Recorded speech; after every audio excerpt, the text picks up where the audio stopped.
Morning everyone. Meena Kumari के channel पर आप सभी का वेलकम है। और सर्दी का सीज़न चल रहा है, बारिशें लगातार हो रही हैं और जो धूप है वो भी कई दिनों से नहीं निकल रही है। तो ऐसे में जो हमारे कपड़े हैं वो सूखते नहीं हैं, गीले रहते हैं और हमें उनको रूम में अंदर डालना पड़ता है या फिर रूम हीटर के आगे सुखाना पड़ता है, तो थोड़ी स्मेल सी उनमें हो जाती है। बट इसके साथ साथ अगर बच्चे भी नाइट में टॉयलेट करें बिस्तर पे, तो आप सोच सकते हैं कितनी प्रॉब्लम होती है कि कपड़े सूखते नहीं हैं। और फिर अगर हम उन्हें रूम हीटर के आगे या फिर रूम में डालकर सुखा भी लेते हैं तो एक कितनी गंदी स्मेल उनके अंदर आने लगती है, पूरे रूम में भी आने लगती है। तो इस चीज़ के बारे में आज हम बात करेंगे कि जो बच्चे हैं वो नाइट में अगर बिस्तर में टॉयलेट करते हैं तो क्या प्रॉब्लम्स होती हैं और क्यों करते हैं, और फिर क्या इसके लिए हम सॉल्यूशन कर सकते हैं। तो चलिए फ्रेंड्स, वीडियो को स्टार्ट करते हैं। तो जो छोटे बच्चे होते हैं, जो हम ये चीज़ें नॉर्मल होती हैं कि वो दिन में कितनी बार अनलिमिटेड टाइम वो टॉयलेट करता है। तो हम हगीज़ डाले होते हैं, उसको पैम्पर हम पहनाए होते हैं, तो हमें वो अनकाउंटेबल होता है कि कितनी बार वो हगीज़ में टॉयलेट जा रहा है या यूरिन पास कर रहा है। तो ये चीज़ें इस एज में नॉर्मल होती हैं। बट जब बच्चा थोड़ा बड़ा होता है, वो 4 साल का होता है, तो वो कहने लगता है कि उसको यूरिन जाना है। और मोस्ट ऑफली जितने भी सारे इस एज के बच्चे होते हैं वो कहने लगते हैं दिन में कि उनको वॉशरूम जाना है, उनको टॉयलेट जाना है, तो वो सारे कहने लग जाते हैं। बट नाइट में नहीं कहते हैं, तो नाइट में जो वो बिस्तर में ही टॉयलेट करते हैं। तो ये चीज़ें इस एज तक नॉर्मल हैं। नाइट में वो फिर भी नहीं बोल पाते हैं, बट जैसे ही वो 5 साल के होते हैं तो नाइट में वो कहने लगते हैं कि उन्हें टॉयलेट जाना है, तो यूरिन पास होना है। तो लेकिन फिर भी मोस्ट ऑफ 85 to 90% बच्चे होते हैं जो इस एज में भी नहीं बोल पाते हैं कि उन्हें टॉयलेट जाना है, उन्हें वॉशरूम जाना है, तो वो बिस्तर में ही टॉयलेट करते हैं। लेकिन अगर बच्चा 5 साल की एज के बाद भी अगर 1 या 2 बार हफ्ते में बिस्तर में रात में टॉयलेट कर रहा है तो कोई बात नहीं, हम इसे इग्नोर कर सकते हैं। बट अगर वो बार बार नाइट में टॉयलेट जाता है, नहीं बोल पाता है, तो यहाँ पर ध्यान देने की हमें पेरेंट्स को ज़रूरत होती है। थोड़ा सा अवेयर होने की ज़रूरत होती है कि वो अपने बच्चे को नोटिस करें और उसका थोड़ा सा ध्यान रखें। तो कुछ ध्यान रखने की बातें हैं जो मैं आपको बताना चाहूँगी कि किस तरीके से कुछ चीज़ों को नोटिस करके और कुछ किन चीज़ों को आप करके अपने बच्चे की जो हैबिट है, जो बार बार वो नाइट में टॉयलेट करता है, आप उसको कंट्रोल कर सकते हैं, बच्चों को आप सपोर्ट कर सकते हैं। तो फर्स्ट ऑफ ऑल, नंबर 1, ज़्यादातर थोड़ी एज के बाद में ये प्रॉब्लम जो ठीक हो जाती है और जो बच्चे हैं वो टॉयलेट करना नाइट में बंद कर देते हैं। लेकिन फिर भी अगर ये आदत बनी रहती है तो आपको बच्चे को डांटना नहीं है, उसे मारपीट नहीं करनी है उसके साथ में, क्योंकि वो बच्चा जानबूझ करके ऐसा नहीं करता है। अंदर की जो उसका ग्लेडर है वो फुल होने की वजह से उसे बार बार टॉयलेट आता है। तो आपको उसको मारपीट नहीं करना है, डांटना नहीं है, ताकि उसके अंदर कोई ऐसी हीन भावना नहीं आए। आपको ऐसे उससे घृणा नहीं करने की तूने टॉयलेट कर दिया है तो उसे स्मेल आ रही है, बदबू आ रही है, या दूर जा करके सो जा। तो ऐसी कोई भी बात आपको उसको नहीं बोलनी है। सेकेंड इज कि जब बच्चा 12 साल का होता है तो मोस्टली वो ये सारी आदतें उसकी बंद हो जाती हैं। लेकिन अगर फिर भी नहीं होती हैं तो आपको यहाँ पर रूटीन मेंटेन करने की ज़रूरत है। यानी कि जो छोटे बच्चे होते हैं या फिर बच्चे 10-12 साल तक होते हैं, ज़्यादातर उनका खेल में ध्यान होता है, तो सारे दिन वो खेल में लगे रहते हैं और उनका ध्यान ही नहीं होता है कि हमें कुछ खाना पीना भी है। या बच्चे फ्री फायर में लगे रहते हैं या टीवी देखने रहते हैं। तो ये जो सारी चीज़ें हैं, बच्चा इनकी तरफ अपना ध्यान ज़्यादा अट्रैक्ट उनका रहता है, तो जिसकी वजह से उन्हें खाने पीने के वजह भी वो बिना वो रह सकते हैं। तो जैसे ही वो इवनिंग में घर आते हैं या फिर उस चीज़ से फ्री होते हैं तो वो ज़्यादा पानी पीते हैं, है ना। तो जिसकी वजह से भी जब रात में उनको टॉयलेट ज़्यादा आता है, तो ये भी एक रीज़न होता है। थर्ड इज़ कि जो बच्चे होते हैं उनको ज़्यादा आपको कोल्ड ड्रिंक नहीं देना है, जिनसे ज़्यादा पानी रिड्यूस होता है, जो ज़्यादा पानी रिड्यूस करते हैं, जैसे कोल्ड ड्रिंक हुआ, चाय, कॉफ़ी, या ज़्यादा शुगर वाली चीज़ें जो ज़्यादा मीठी होती हैं, तो नाइट के टाइम वो बच्चों को नहीं देनी है सोते टाइम। तो उससे भी जो हमारे ब्लैडर का प्रेशर है वो बढ़ जाता है, जिसकी वजह से बच्चा बार बार टॉयलेट्स आता है।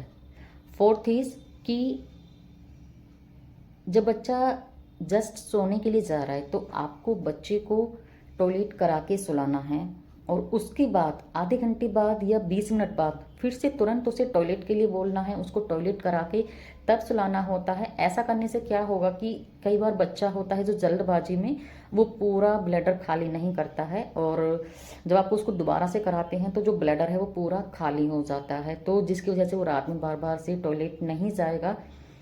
इसके अलावा जब आप सोते टाइम तो बच्चे को दूध नहीं पिला के सुलाना है, क्योंकि दूध या पानी पीने से भी बच्चा रात में बार बार टॉयलेट जाता है और उसका प्रेशर है वो ज़्यादा बनता है, तो ये चीज़ें आपको नहीं करनी है। नेक्स्ट इसके बाद कि जब भी बच्चा सो जाता है उसके बाद आप अलार्म लगाइए 2 घंटे बाद का, 3 घंटे बाद का, ताकि वो अलार्म बजे और बच्चे की आंख खुल जाए, या फिर आपकी आंख खुल जाए और आप बच्चे को जगाएं कि आप जाइए टॉयलेट करके आइए, वॉशरूम जाके आइए। तो जब बच्चा कुछ दिन ये चीज़ें करता है तो उसकी हैबिट हो जाती है कि उसको बार बार रात में उठना है, इतने टाइम बाद में उसको उठना है, तो उसकी एक जब हैबिट हो जाती है तो वो खुद से चीज़ें करने लग जाता है एक रूटीन के साथ में।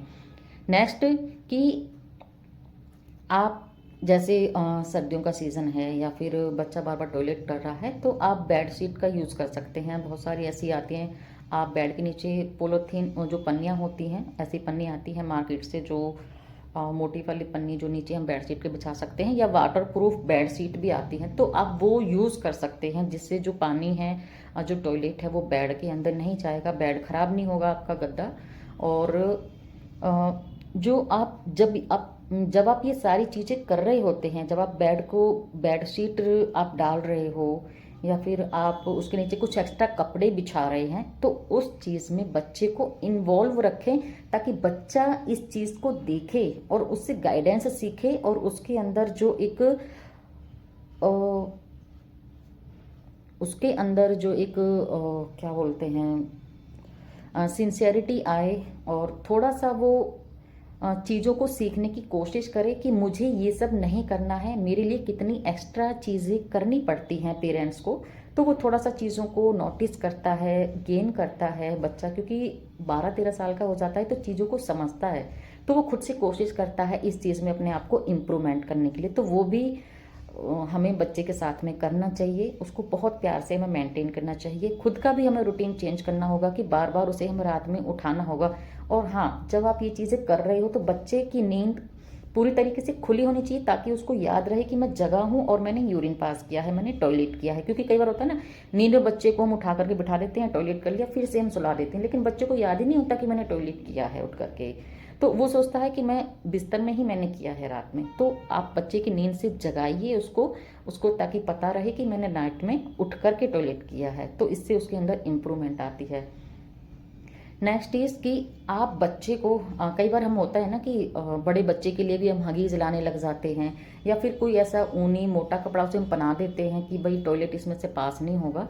तो ये सब हमें नहीं करना है, बिल्कुल भी हमें ये सब नहीं करना है, क्योंकि ऐसा करने से बच्चा जो है वो लेज़ी हो जाता है, आलसी हो जाता है, सोचता है कि मैं डायपर में ही टॉयलेट कर लेता हूँ। तो ये सब चीज़ें हमें नहीं करनी है, ये चीज़ें हमें अवॉइड करनी है, क्योंकि बच्चा फिर बार बार अपनी हरकतें सुधारने की कोशिश नहीं करता है, बहुत आलसी हो जाता है, उसी में वो सब करने लग जाता है। तो बच्चे की जो हैबिट है ना, वो कभी भी फिर इम्प्रूवमेंट नहीं करेगा वो अपनी हैबिट में। तो थोड़ा सा पेरेंट्स को अवेयर होना चाहिए कि हम अपने बच्चे को किस तरीके से सुधारने की कोशिश करें, ना कि उसे मारना चाहिए, डांटना चाहिए, धमकाना चाहिए, क्योंकि ये जो हैबिट है ये हमारे हाथ में नहीं है।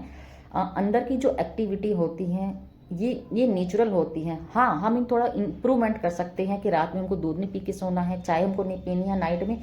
और हाँ, सबसे ज़रूरी बात, जो 6 बजे के बाद में ऐसे हमें जो ज़्यादा वाटर रिड्यूस करने हैं, ऐसे हमें प्रोडक्ट्स नहीं लेने हैं, जैसे कि मैंने बताया चाय, कोल्ड ड्रिंक्स, कॉफ़ी, दूध, ये सब हमें नहीं लेना है, क्योंकि सोने के बाद में ये ज़्यादा हमारे ग्लैडर को वाटर देते हैं। जो हमारे खाने से जो दूध होता है, जब वो डाइजेस्ट होता है तो कम से कम 2% सिर्फ उसमें से जो चीज़ें होती हैं हमारे अंदर ऑब्जर्व होती हैं, बाकी सारा पानी होता है जो हमारे ग्लैडर में जाता है। और रात के टाइम फिर ये हमें वाटर प्रेशर देता है हमारे ग्लैडर पर, जिससे कि हमें टॉयलेट आता है। और बच्चा इतनी गहरी नींद में होता है स्टार्टिंग में कि 2 घंटे बाद या फिर सोते के जस्ट बाद ही वो टॉयलेट कर जाता है।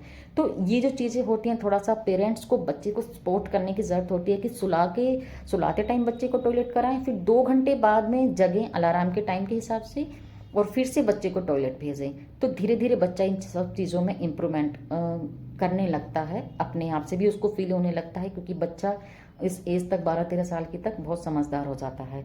So thank you everyone. अपने बच्चों को सपोर्ट करिए, प्यार से उन्हें समझाइए, हर चीज़ का सॉल्यूशन है।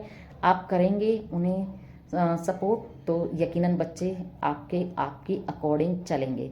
So thank you everyone. आज की वीडियो में इतना ही, और नेक्स्ट वीडियो में कुछ देसी सॉल्यूशंस मेडिसिन्स के हिसाब से भी, जो देसी जड़ी बूटियाँ होती हैं या फिर जो घरेलू चीज़ें होती हैं, उनके अकॉर्डिंग भी मैं बताने वाली हूँ कि किस तरीके से हम बच्चों की टॉयलेट को ये जो प्रॉब्लम है उसको हम सॉल्व कर सकते हैं। ज़्यादा हमें डॉक्टर की मेडिसिन नहीं देनी है, क्योंकि बच्चों के लिए वो बहुत हार्मफुल होती हैं। तो इसीलिए हम देसी घरेलू नुस्खों से ही हम चीज़ों को सॉल्व करने की कोशिश करते हैं। So thank you everyone. बने रहिए मेरे चैनल पे मेरी वीडियोज़ के साथ में, और वीडियोज़ अगर आपको अट्रैक्टिव लग रही हैं और इन्फॉर्मेटिव लग रही हैं तो वीडियो को शेयर ज़रूर करिए अपने फ्रेंड्स के साथ में। So thank you everyone. आज की वीडियो में इतना ही, मिलते हैं नेक्स्ट वीडियो में, तब तक के लिए take care and bye bye. We'll be right